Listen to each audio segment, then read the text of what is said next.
Bueno, vamos a ver ahora lo que llamamos cosenos directores de un vector, ¿sí?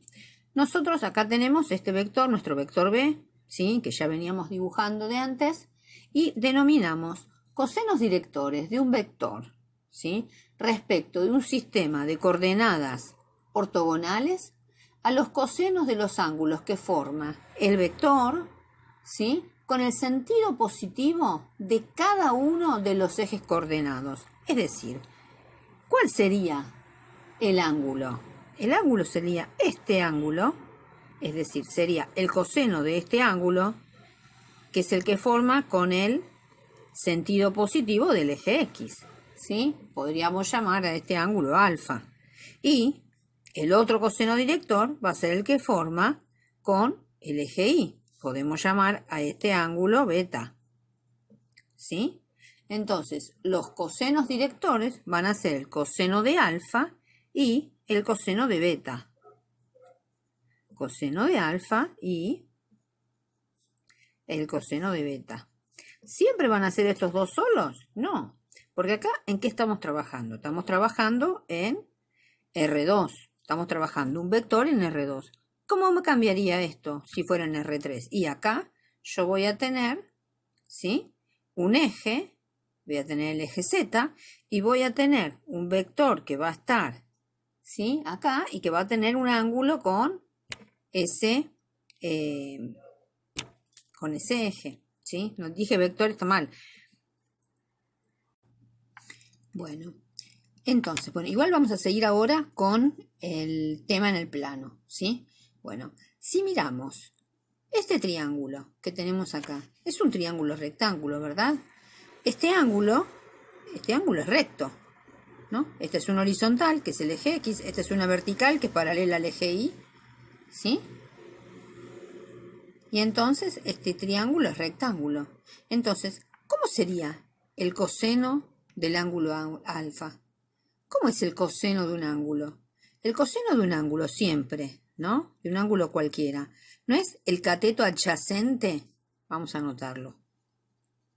Cateto adyacente dividido la hipotenusa en un triángulo rectángulo. ¿Quién sería en este triángulo rectángulo?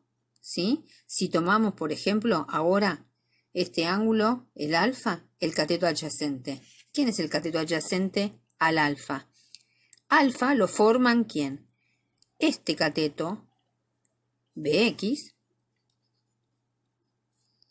y la hipotenusa es el vector. Es decir, esta medida, ¿sí?, la medida del vector, el módulo del vector, es la hipotenusa. Y en el caso del coseno de beta, ¿cómo lo podemos hallar? Beta está acá, está en otro triángulo, pero ¿cómo son estos dos triángulos? Son iguales, ¿no? Yo digo, este ángulo y este ángulo, ¿no son iguales? Yo podría poner acá beta, ¿sí? Ahora, beta, ¿quién es?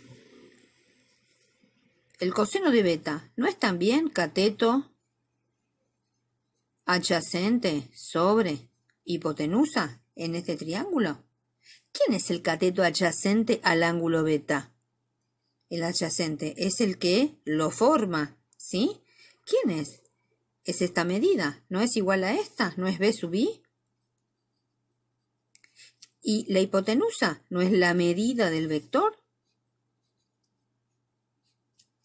Bueno, acá tenemos cómo podemos hallar los cosenos directores de cualquier vector, ¿sí? Siempre van a ser igual a ¿qué cosa?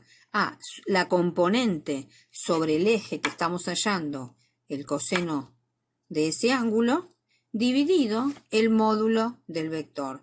¿Cómo sería? ¿Cómo podemos inferir cómo sería respecto de si esto lo tuviéramos en el espacio en vez de tenerlos en el plano? Si fuera en R3. Bueno, a ver, ¿cómo sería si tenemos para un coseno de gamma? Siendo gamma el ángulo que forma el vector con el eje Z. Y bueno, lo podríamos poner así. Podríamos poner que es Vz sobre el módulo de B, ¿sí? Y así también lo podemos sacar, ¿sí? Y ahí tenemos la manera. En la guía, en el apunte, tenemos cómo hallar un ejemplo, ¿sí? Teniendo como datos a ver, miro, tienen resuelto un ejemplo, un ejercicio de cómo hallar a partir de tener 2 puntos en el espacio, hallar los cosenos directores, ¿sí? Se los dejo de tarea para que lo hagan ustedes y después lo chequeen, ¿sí? A ver, les doy los datos. Si tenemos un vector que tiene su origen en P1, ¿sí? Y es el 0, menos 1, 2, ¿sí? Y su extremo en P sub 2, en el menos 3, 1, 3, ¿sí? Lo que les pedimos es que hallen los cosenos directores del vector P1, P2, ¿sí? Lo que le pedimos son los cosenos directores de esto. Tienen la resolución en la guía de la teoría, de este apunte teórico.